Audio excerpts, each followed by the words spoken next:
Well, we're out checking the line today. It's been pretty warm here. It's the third night. I love the third night usually. And I put about 20 coyote sets here in Illinois, and I also put about 20 DPs. We showed you that footage recently. But I'm going to show you some things that are happening today, and you know, it's going to help you guys out there that are wondering what's going on at your sets. And here's a prime example. A lot of times you get an answer or a question from somebody and they want to know, hey, my trap's out of the ground, it's dug out, and I think they think that it's a coyote a lot of times, but that right there is a raccoon. Raccoons, they get their hands in under and they flip the trap up. They don't even set it off, they just pull it out of the way, and you can see the hole is completely dug out. So that coon got a free dinner. But here's these hay bales, and if you look up through here, there's that narrow area, that narrow edgeway where the trail is going to be at the shortest distance between those 2 points. And I don't know if you can see them from here, but we're going to drive up. Yesterday I had one there on the right side and nothing was in on the left, but today we have a double, and that's the second night. So in 3 nights or 2 nights we've caught 3 raccoons.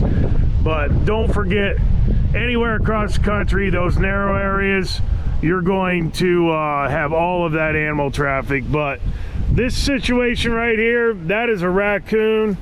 He got his paws in under there. You know, they have really good dexterity with their front feet, as you well know, and they feel that metal when they're digging and they flip it up. And you know, that's not a canine by any means. A canine's just gonna basically uncover a little bit of the trap and then they basically shy away and leave. But that's a raccoon, and we're gonna remake it, and hopefully a predator, nice big old coyote, will come by tonight. But that's a situation you're gonna have.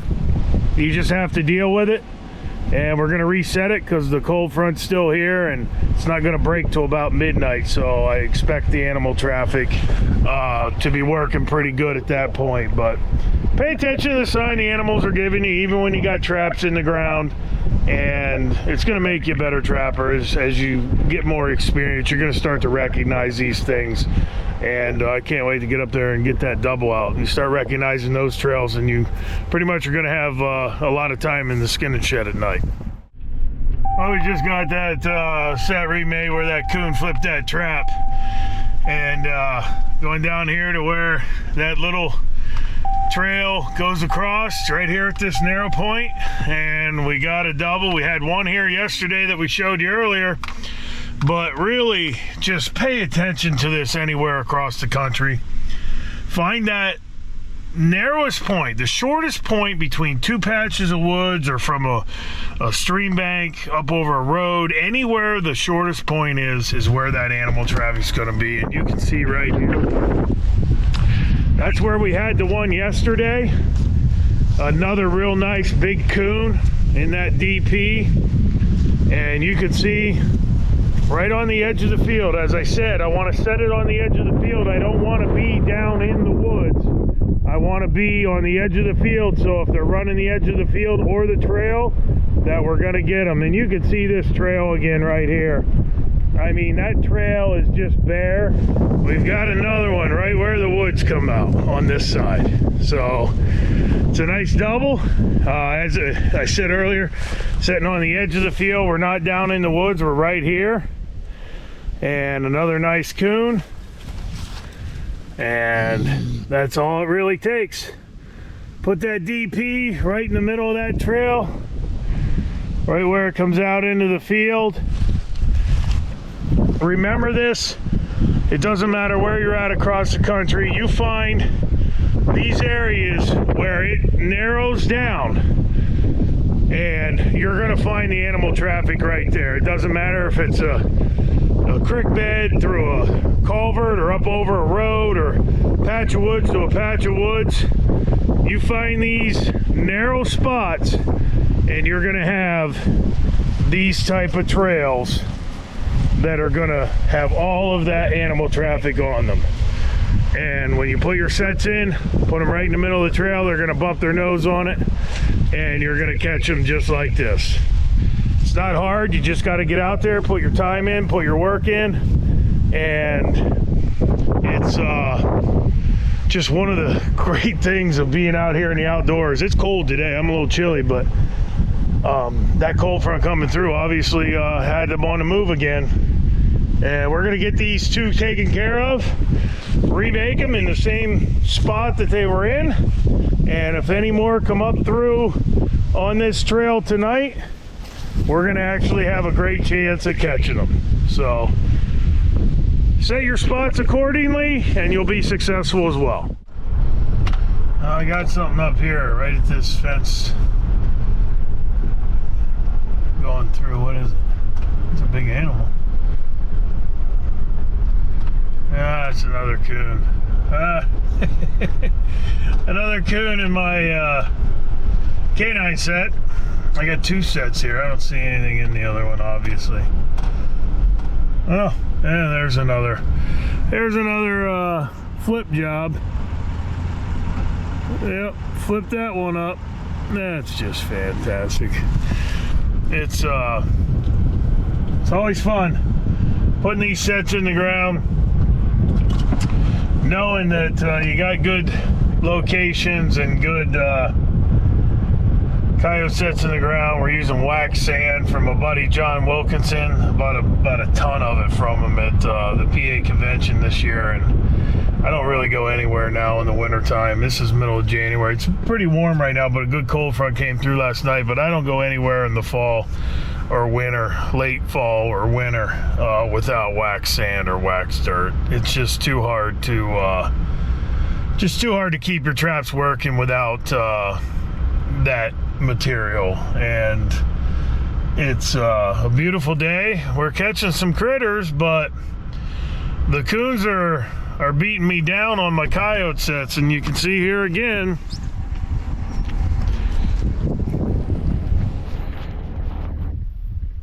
That coon ruined that walkthrough. That's a walkthrough with 3 punch holes. We got a punch hole on the left side, a punch hole on the right side, and a punch hole on the back side. I don't mind making a remake in a bed that a coon's been in, or a possum, or a fox, or anything for that matter. I love the disturbance. I love the eye appeal. I love the scent. Any coyote running anywhere through here is going to see that, and they're going to come in and investigate it. You just put something down in that hole that they're inviting, and they'll come in there and they're going to work it. But that's a really nice coon. Been catching some really big coons out here. It's because all they're doing is eating corn and eating all the feed from the farmer. But we'll get him taken care of. And as you can see over here, another flip where they get their hands in under and flip the trap up. We'll remake that. That won't take that long, but just an awesome coyote location. You got a fence row, gate that comes through, coming out of a patch of woods, out of a draw, working up here. You got these fields.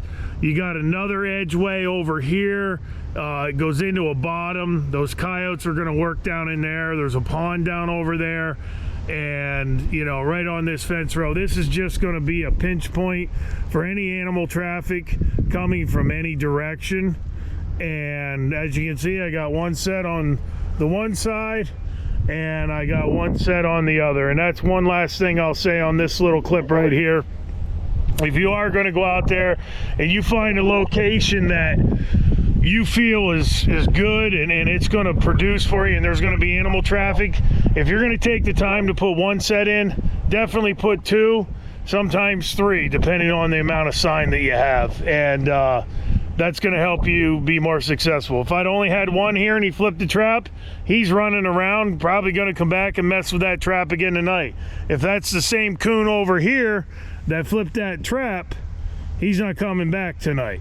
So I'm going to have 2 working sets for canines now, or the next coon that comes by. But Put them in the ground, be on location, and you're going to be successful.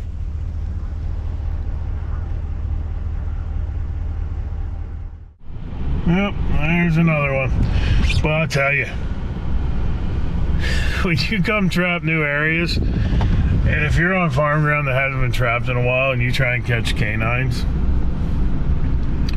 it becomes a nightmare until you get these raccoons and possums and skunks and whatever out of the equation. I got 20 sets in. We've checked, I don't know, maybe 8 canine sets so far, and I think 4 of them either have coons in them or have been flipped by coons. And here's another example of a raccoon getting in there, flipping the trap, and you can actually see his back footprint right there. But flipping the trap to where it doesn't even go off. Right out of my wax sand, I'll tell you. That's the thing. Trapping, you know, a lot of times you see on Facebook all the hero shots. I call them hero shots. You know, hey, look at me, I caught my critter or whatever, you know, and I've done it too. I've put hero shots on, you know, you catch a nice animal, you get a nice batch of fur, and, you know, you show it off. But this is the stuff right here that makes or breaks and separates the men from the boys, because this is a lot of work. You put your sets in, you try and make sure that they're all set, ready to go for canines, and you go start checking your traps after a nice cold front, and you think that you're going to come out here and, man, we're going to have some coyotes and stuff, and I've checked about half of my line already today, and it's nothing but coons flipping my traps and coons in the traps. But we'll get that remade. Just to give a little bit of instruction here, it's right on this field, but the reason I set this right here is this is a little draw right here, a little, I don't know, a little wet spot, and that comes up out of a draw, and you can see the wind's blowing away from the camera here. And I got my set obviously right here. It's a little walkthrough type set that I had 3 holes punched, but the reason I put it there is because there's a little landing spot right here that there's a game trail through, and any coyotes or whatever working that dam breast looking for rabbits or anything of that nature, that's going to be downwind from my set, and it's also going to be, my set's going to be upwind from this whole draw, so that's why I have it on the upside here. But as you can see, it's a beautiful area. Definitely coyotes here, but you got to I much would have rather had the raccoon in that set today, because I'm going to remake it, and if he comes back and does the same thing again, it ruins it for another night. But find these locations. Obviously it's good for raccoons, and that game trail there, you can put some DPs on it, but find these areas, and they're going to be a good area for not just raccoons and your nest raiders, but if you're looking to catch coyotes, this type of area is going to work for you as well. Oh, here's that fence row up on top of this one knoll that we set 2 days ago. We had a double here yesterday, and we got another one here today. This looks to be another big coon, and you'll see here. Yeah, it's a real nice coon. It's like they're out of the same mold, like they got the same DNA, obviously, because that is just another monster right there. Big old coon.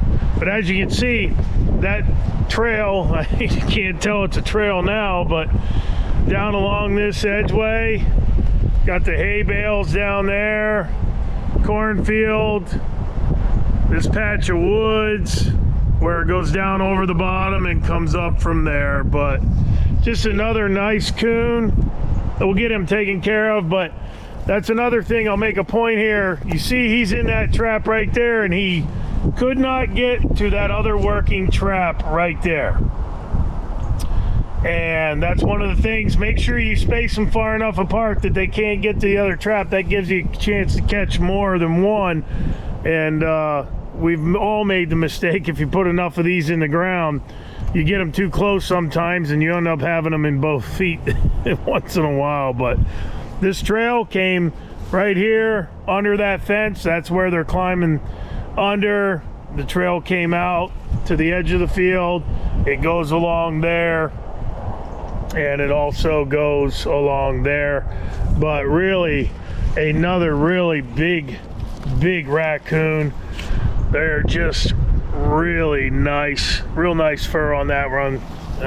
We'll get him taken care of, but just another example of finding a location, and this location will be good as long as I'm here, and it'll be good every year, because what this coon and other coons and other nest raiders and other, you know, small animals find inviting and their travel ways, any other coons, year after year after year, every time you set this, you're going to have success. If you catch an animal, whether it's a fox or a coyote or a raccoon or whatever, and you catch them in a location, you can bet that that location is going to be good year in, year out for any other critters that are in the area, because they're going to find it just as inviting as the ones that you caught previously. But that is a really nice coon. Some of these coons are high 20s, low 30 pounds. They're just monsters.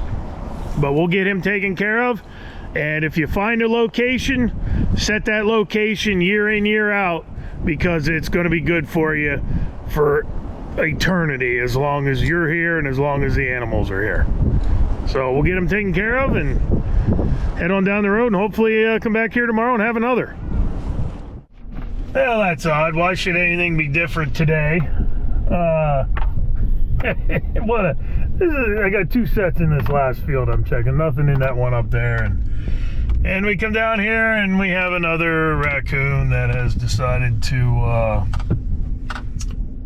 enjoy my coyote set. So we're gonna get out, show you this location, and this is the last spot today. But when you go somewhere, and it's one of those things right now, also the fur market's abysmal, so nobody's out chasing raccoons, nobody's hunting them with dogs, and you go out and try and catch some coyotes, and you have to get them out of the equation sometimes before the coyotes come by. So here's a big raccoon. I mean, obviously these coons here in Illinois eating the corn and the cattle feed and everything else, just monsters. But he's in that Duke 550. You can see why I like this for coyotes so much. It works along this edge row, coming up out of this bottom. We got there's a pond over there. All the way up, there's a fence row. You got the hay bales, another fence row into another field over there. Just a great location for coyote. Working this draw, what they're gonna do, but obviously the raccoon beat them to the walkthrough set. So we'll maneuver this. We'll probably put in another walkthrough or something, but ultimately that's just another really big raccoon. But find these locations. If the coyote would have come by before the coon, we'd have had the coyote, but sometimes that's not the case, and today's that case. We've had flip traps, we've had coons in 4 or 5 different coyote sets, and we had 3 or 4 flip traps and no coyotes. So we're 0 for today, but you know what, that's trapping, and some days you are going to be 0 for, but it's still cool to catch some things, and we'll get him skinned out and get him tanned, and hopefully come back in here tomorrow and have another coyote. But there is a prime example of a great location for coyote though. Anytime you have a draw like that where you have coyote sign, they're going to work up these draws. The wind is blowing away from the camera. That's why the set is on this side, so that anything coming up the other side would smell it and work in as well. But the raccoon beat him, and we'll get that remade. And as I said, hopefully come here tomorrow and have a nice coyote. Handling nest raiders is our specialty, and you can become the steward of your own land with our North American Trapper scent package, which includes our Coon Buster DP bait and magnet trailing scent. Our sweet scented trailer will draw them in, where our Coon Buster will then take over, and its soaked crawfish essence will entice those nest raiders to work the trap consistently. Look no further than our North American Trapper Combo scent package for all your predation control needs. North American Trapper. Proven products, proven conservation.